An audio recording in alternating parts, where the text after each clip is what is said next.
ফিরে এলাম বিরতির পর। আর এই মুহূর্তে নদিয়ার দিকে নজর রাখবো। শান্তিপুরে ফুটপাত দখলমুক্ত করতে চলল বুলডোজার। ফুটপাত দখলমুক্ত করতে তৎপর শান্তিপুর পুরসভা। ভাঙা হলো ফুটপাতে থাকা দোকানগুলিকে। দেখতে পাচ্ছেন বুলডোজার দিয়ে ভাঙা হচ্ছে সেই দোকানগুলিকে। এই ঘটনা রাতের ঘটনা এবং গতকালের এই রাতে এই ঘটনা ঘটেছে। ভাঙা হয়েছে ফুটপাতে থাকা দোকানগুলিকে। বুলডোজার দিয়ে ফুটপাতের যে দোকান সেই সমস্ত দোকান ভাঙার কাজ চলছে। 1 মাস সময় দেওয়া হয়েছিল মুখ্যমন্ত্রীর পক্ষ থেকে এবং তারপর আবারও এই ফুটপাত দখলমুক্ত করার অভিযান চলছে। এই ঘটনা শান্তিপুরের ছবিটা আপনারা দেখতে পাচ্ছেন। শান্তিপুরের ফুটপাত দখলমুক্ত করতে চলল বুলডোজার। ফুটপাত দখলমুক্ত করতে তৎপর শান্তিপুর পৌরসভার। ভাঙা হয়েছে ফুটপাত থেকে থাকা সেই দোকানগুলিকে, অর্থাৎ ফুটপাতের মধ্যে যে দোকানগুলি ছিল সেই ফুটপাথের যে দোকান সেই দোকানগুলিকেই ভাঙা হচ্ছে বুলডোজার দিয়ে। আরো বিস্তারিত জানবো, আমাদের সঙ্গে রয়েছেন আমাদের প্রতিনিধি রূপম রায়। রূপম, যে ছবি উঠে আসছে অর্থাৎ গতকাল রাতের সেই ছবি, সেখানে এই ফুটপাথ যে দখলমুক্ত করার যে অভিযান তা কিন্তু আবার শুরু হয়েছে। তোমার থেকে আরো বিস্তারিত জানবো।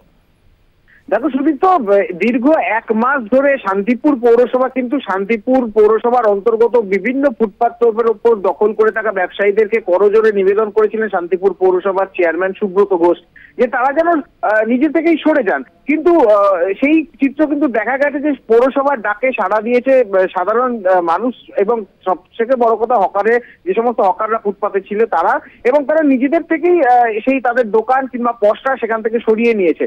কিন্তু তারপরেও পৌরসভা কালকে অভিযান চালিয়েছে এই কারণে যে বিশেষ কিছু কিছু শেড এবং বিশেষ কিছু কিছু জায়গা এবং সবথেকে বড় কথা অকেজো হয়ে থাকা রাজ্য সরকারের তরফে এক সময়কার লাগানো ত্রিফলা লাইট যেগুলি একেবারে ছিল ফুটপাতের ওপর, সেগুলিকেও তুলে ফেলা হয়েছে এবং কিছু শেড যেগুলো একেবারে ফুটপাতের ওপর দিকে ছিল সেগুলোকেও সরিয়ে ফেলা হলো। তার একটাই কারণ, যাতে ফুটপাত পুরোপুরিভাবে পরিষ্কার থাকে, মানুষ যাতে যাতায়াত করতে পারে। তবে এই অভিযান শুধু কাল নয়, আবারও চলবে, কারণ সারা শান্তিপুর জুড়ে বিভিন্ন জায়গায় এখনো অনেক জায়গাতে শেডগুলি রয়েছে যেগুলি এখনো মানুষ ভাঙেনি কিংবা ভাঙার প্রয়োজন মনে করেনি, সেগুলোকেই সরিয়ে দেওয়া হচ্ছে এবং বেআইনি ভাবে যেগুলো দখল করা ছিল সেগুলোকেও ভেঙে দিচ্ছে। তবে পৌরসভার তরফে একটা কথা বারবার জানানো হয়েছে, সাধারণ মানুষ এবং ব্যবসায়ীদেরকে প্রথমে বলার পরে তারা শুনে নিয়েছেন এবং ব্যবসায়ীরা চেয়েছেন যে সুবন্দোবস্ত এবং পুনর্বাসন সেটা পৌরসভা দেওয়ার চেষ্টা করবে। তৎসহ কাল রাতে কিন্তু একেবারে অগ্নি নির্বাপন দপ্তর, বিদ্যুৎ দপ্তর এবং স্থানীয় প্রশাসনকে সঙ্গে নিয়ে